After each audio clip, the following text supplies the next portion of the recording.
పరబ్రహ్మణే నమః. ఓం శుక్లాంబరధరం విష్ణుం శశివర్ణం చతుర్భుజం ప్రసన్నవదనం ధ్యాయేత్ సర్వవిఘ్నోపశాంతయే. శ్రీ భగవద్గీత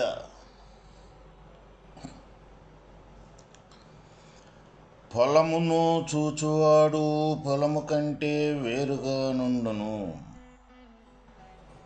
అట్లే శరీరమును చూచువాడు శరీరము కంటే వేరుగానే యుండును.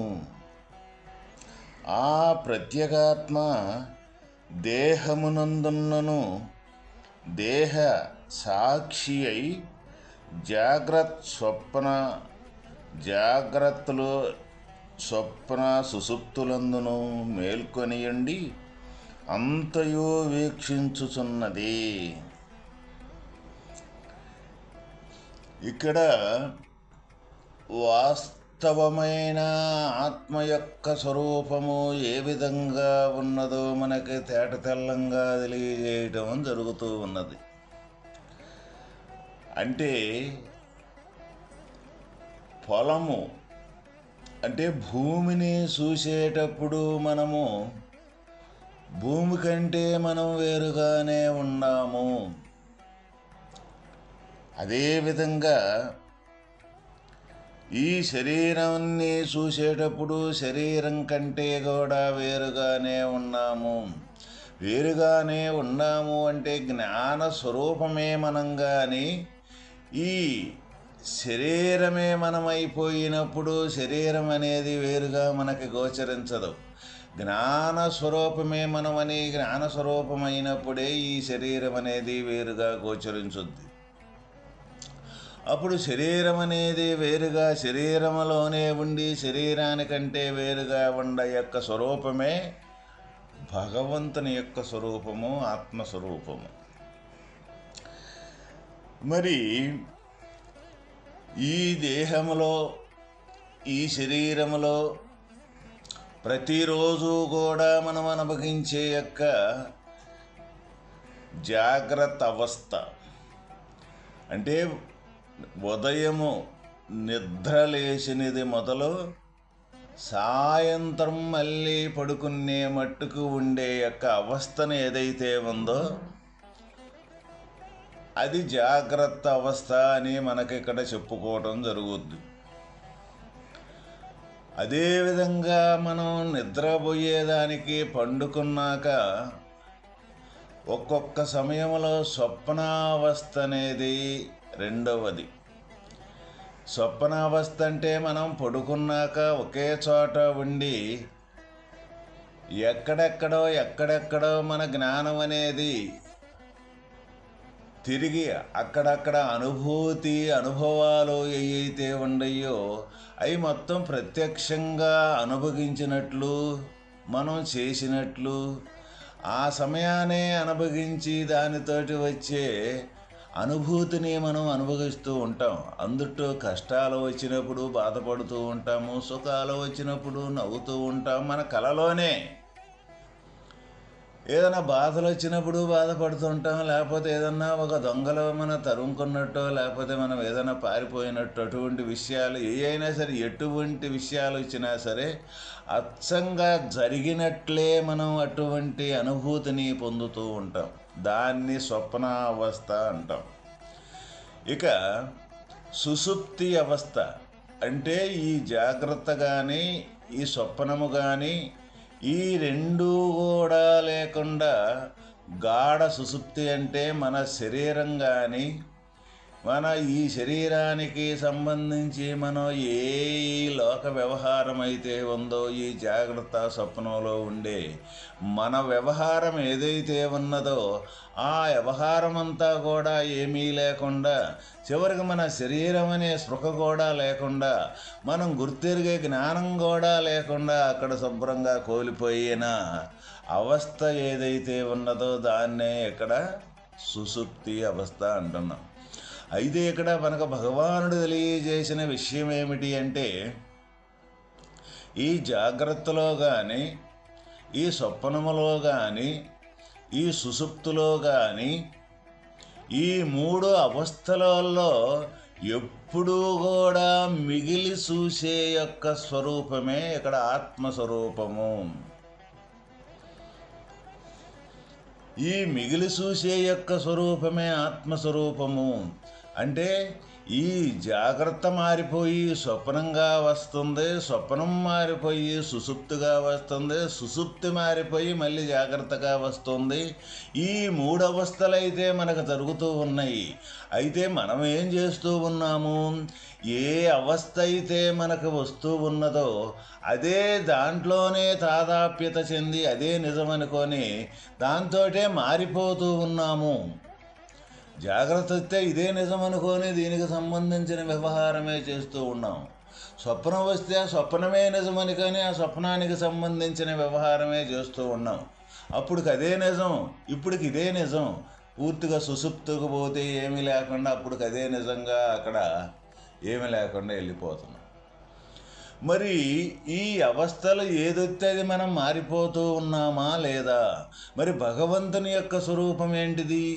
ఈ అవస్థ జాగ్రత్త వచ్చినప్పుడు కానీ, ఈ స్వప్నం వచ్చినప్పుడు కానీ, ఈ సుషుప్తి వచ్చినప్పుడు కానీ, ఈ 3 అవస్థల్లో ఒకే రకంగా ఉండి ఈ 3ంటిని మిగిలి చూసే యొక్క స్వరూపమే ఇక్కడ జ్ఞాన స్వరూపము, ఆత్మస్వరూపము. అదే నేను ప్రత్యేగాత్మను అని ఇక్కడ మనకు భగవానుడు తెలియజేస్తున్నాడు. శ్రీకృష్ణ పరమాత్మ ఇక్కడ ఆ స్వరూపమే నేను, అన్ని శరీరాలలో కూడా నేనే ఉన్నాను అని మనకి ఇక్కడ తెలియజేయటం ఏమిటంటే, నేను ఒక దేహాన్ని కాదు, దేహ అంతర్గతంగా ఉండ ఏ ఆత్మస్వరూపమైతే ఉన్నదో ఆ ఆత్మ యొక్క స్వరూపమే నేను. అందువల్ల ప్రతి ప్రాణిలో కూడా ఆత్మస్వరూపంగా ఈ జరిగే అవస్థలే ఏవైతే ఉన్నాయో ఈ 3 అవస్థలు, ఈ 3 అవస్థలకే కూడా మిగిలి ఉన్న స్వరూపాన్నే నేను. అవస్థలైతే మారిపోతూ ఉన్నాయి కానీ నేనుగా ఏ అవస్థ మారను. నేనుగా ఎప్పుడూ మారకుండా ఒకే స్వరూపంగా ఉండే యొక్క స్వరూపమే నేను.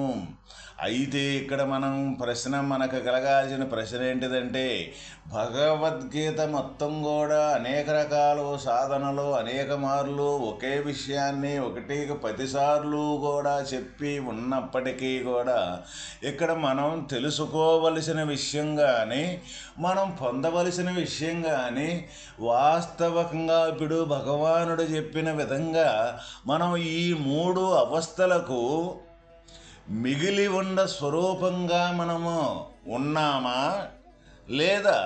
ఏ అవస్థ వస్తే ఆ అవస్థలో మిళితమైపోయి ఏదొస్తే దాంతోనే కనీసం మనం ఈ శరీరంతో సంబంధించి ఈ దేహానికి సంబంధించి అవస్థలలో కొట్టుమిట్టులాడుతూ ఉన్నామా?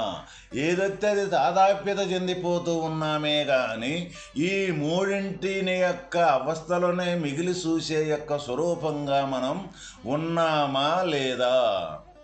భగవద్గీత మొత్తం సారాంశం మొత్తం కూడా ఈ ఏదైతే మార్పులు చేర్పులు జరుగుతూ ఉన్నవో ఆ మార్పులు చేర్పులు జరిగే యొక్క స్వరూపము నిజమైనది కాదు అని మనకి ఇక్కడ తెలియజేయటం జరిగింది.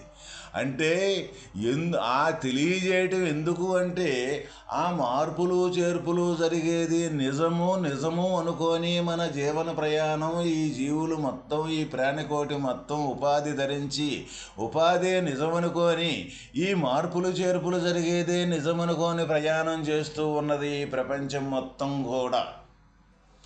అయితే ఈ మార్పులు చేర్పులు జరిగేది నేను కాదు, వాస్తవమైన భగవంతుని యొక్క స్వరూపము. మార్పులు చేర్పులు జరిగేదానికి ఆధారభూతంగా ఉండే యొక్క స్వరూపమేను భగవత్ స్వరూపము. అంటే ఆ స్వరూపమే నేను అని భగవానుడు శ్రీకృష్ణ పరమాత్మ మనకు ఇక్కడ తెలియజేయటం జరిగింది. అది కేవలము భగవంతుని యొక్క శ్రీకృష్ణుడి యొక్క శరీరము లేదు, అది శాశ్వతమైనది కాదు. మన శరీరాలు శాశ్వతమైనది కాదు. అయితే ఏది శాశ్వతమైనది? ఈ శరీర తత్వం అనేది ఎప్పుడూ కూడా మారిపోతూ ఉండేది. కాబట్టి భగవానుడికి ఒక ధర్మం, మనకో ధర్మం అని భగవానుడు ఇక్కడ మనకు తెలియజేయలా. ప్రతి ఒక్క ఆ శరీరంలో ఆత్మరూపకంగా ఉండి, ఇప్పుడు ఈ శరీరాల్లో కూడా ఆత్మరూపకంగా ఉండి, రాబోయే శరీరాల్లో కూడా ఆత్మరూపకంగా ఉండే యొక్క తత్వం ఏదైతే ఉందో అదే నేను, అదే పరమాత్మ యొక్క స్వరూపమని మనకి ఇక్కడ తేటతెల్లంగా తెలియజేయటం జరిగింది. అయితే ఒకే విషయాన్ని మనం పదే పదే ఇన్నిసార్లు చెబుతూ ఉన్నారే, అనేక రకాల సాధనలు, అనేక రకాల మార్గాలు చెబుతూ ఉన్నారే, గీత మొత్తం కూడా ఇదే విధంగా చెబుతూ ఉంటారా అని మనకు ప్రశ్న అనేది రావచ్చు. కానీ ఎన్నిసార్లు చెప్పినప్పటికీ కూడా దీని వాస్తవమైన అంతరార్థం ఏదంటే, అటువంటి ఎప్పుడూ మార్పు చేర్పు లేకుండా స్థిరంగా ఉండే ఆత్మస్వరూపం మనం అయ్యిందాకా తప్పనిసరిగా ఈ గీతా ప్రబోధం కానీ, ఈ గీతలు చెప్పిన అనేక రకాల సాధనలు కానీ చేసి ఆ వస్తురూపకం మనం చెందిందాకా తప్పనిసరిగా మనకి ఇది అవసరమైనవు. అయితే నిరంతరం మనం ప్రశ్నించుకోవాల్సింది ఏంటంటే, మనల్ని మనం ప్రశ్నించుకోవాలి. భగవానుడు చెప్పింది మనకి అర్థమైతే ఆ రూపకం మనం అయ్యామా లేదా? మనం ఆత్మ యొక్క స్వరూపమే మనమని చెబుతూ ఉన్నారు కదా, ఆ స్వరూపం మనం అయ్యామా లేదని మనల్ని మనం ప్రశ్నించుకొని వాస్తవమైన ఈ గీత యొక్క ప్రబోధాన్ని ఆ విధంగా మనం అవగతం చేసుకోవటం చాలా చాలా అవసరం. ఎందుకు అంటే 1, 2 సార్లు 3 సార్లు కానీ చదివితే ఇంతే కదా ఈ గీత ఇందులో చెప్పింది ఇంతే కదా అని అనిపించుద్ది మనకి. ఇంతే కదా అని అంటే మన జ్ఞానానికి అంది మనకు అర్థమయ్యి పదాల యొక్క భావాలని అర్థం చేసుకోవటం కాదు. ఒక పదము యొక్క అర్థం, పదం అంటే ఈ పదము యొక్క అర్థము యొక్క సారము ఏదైతే ఉన్నదో ఆ సారస్వరూపమే ఇక్కడ భగవంతుని యొక్క ఆత్మస్వరూపం. ఇప్పుడు ఆ స్వరూపం అవ్వటమే ఇక్కడ. మనం ఆ స్వరూపం అయ్యున్నామా లేదా, లేదా దేహ స్వరూపమై అయ్యున్నామా లేదా? మరి దేహ స్వరూపం అయ్యుంటే ఏదైతే ఈ అవస్థలు ఉండయో, ఈ 3 అవస్థలు మారుతూ ఉన్నప్పుడు మనం ఆ అవస్థలు మారినప్పుడు అవస్థకే ఉండ వ్యత్యాసం ఏదైతే ఉందో ఆ అవస్థలో నుంచి ఇంకొక అవస్థకు వచ్చేటప్పుడు అది మనం గుర్తెరిగి మనం మిగిలి చూస్తూ ఉన్నామా లేదా, సాక్షిభూతంగా ఉన్నామా లేదని మనల్ని ప్రశ్నించుకొని ఈ 3 అవస్థలకు మిగిలిండ యొక్క స్థానమే స్వరూపమైతే ఉన్నదో ఆ స్వరూపమే ఇక్కడ ఆత్మస్వరూపం. మరి ఏ విధంగా మరి ఈ 3 అవస్థల గురించి ఎవరు చెబుతూ ఉన్నారు? ఆ మిగిలుండ ఆత్మస్వరూపం మిగిలి ఉండ స్వరూపం కాబట్టే ఇది ఫలానా జాగ్రత్తలో ఇది జాగ్రత్త, ఇది స్వప్నము, ఇది సుషుప్తి అని చెప్తూ ఉందన్నమాట. మరి ఇక్కడ మనకు స్వప్నం జరిగేటప్పుడు ప్రతి ఒక్కటి కూడా అక్కడ మనం ఈ శరీరంతో ఏది మనం చెయ్యటంలా, మరి సూక్ష్మ రూపములో సమస్తం మొత్తం చేసినట్టుగా మనకి గోచరం అవుతూ ఉన్నది. ఆ చేసినట్టు మొత్తాన్ని మనం మిగిలి అక్కడ చూసే జ్ఞానస్వరూపంగా మనం కానీ మిగిలి చూడకపోతే ఆ విషయం మొత్తం ఏ విధంగా మనకు అర్థమవుతూ ఉన్నది? ఆ మిగిలి చూసే యొక్క జ్ఞానస్వరూపం ఉండబట్టే ఆ ఆత్మ యొక్క స్వరూపంగా ఈ మిగులు చూడబట్టి తర్వాత మళ్ళీ మెలకు వచ్చినాక నాకు ఈ కళలో ఇటువంటి కళ వచ్చింది, ఇటువంటి స్వప్నం వచ్చింది, నేను ఆ తీరుగా ఈ తీరుగా చేశాను అని ఆ కళలో ఉన్న విషయాలను మొత్తాన్ని మళ్ళీ మన జాగ్రత్తకు వచ్చినాక దాన్ని చెప్పుకోవటం జరుగుతూ ఉన్నదన్నమాట. అదేవిధంగా కూడా ఈ జాగ్రత్తలో కూడా ప్రతి ఒక్క పనికి సంబంధించిన మిగిలి చూసే యొక్క ఆత్మ యొక్క స్వరూపం ఆధారంతో మనం చేస్తూ ఉన్నాం. మొట్టమొదట సంకల్ప రూపకంతో ప్రయాణం చేసి తర్వాత ఈ దేహంతో ఇంద్రియాదులతోటి ఏ పని అయితే మనం చెయ్యాలి అనుకుంటూ ఉన్నామో దాన్ని ముందు సంకల్ప రూపకం తయారైనాకే ప్రతి పని చేస్తూ ఉన్నాం. అయితే వాస్తవమైన ఆత్మ యొక్క స్వరూపమే మనమైతే సంకల్పం కూడా మనం మిగిలి చూస్తూనే ఉన్నాము కాబట్టి అప్పుడు ఈ జాగ్రత్తలో కూడా మనం మిగిలే ఉన్నాం. కానీ ఇక్కడ మరుపు ఎక్కడొస్తుంది? ఎప్పుడైతే సంకల్ప రూపకం కదిలినప్పుడు దేహం అయిపోతూ ఉన్నామో ఆ దేహంలో మిళితమైపోయినప్పుడు వాస్తవమైన ఆత్మ యొక్క స్వరూపం మరుపు రావటం జరుగుతూ ఉన్నది. ఆ మరుపుని జ్ఞప్తికి తెచ్చుకునే దానికి సంబంధించిన ఎన్నిసార్లు మనం చెప్పుకున్నాం.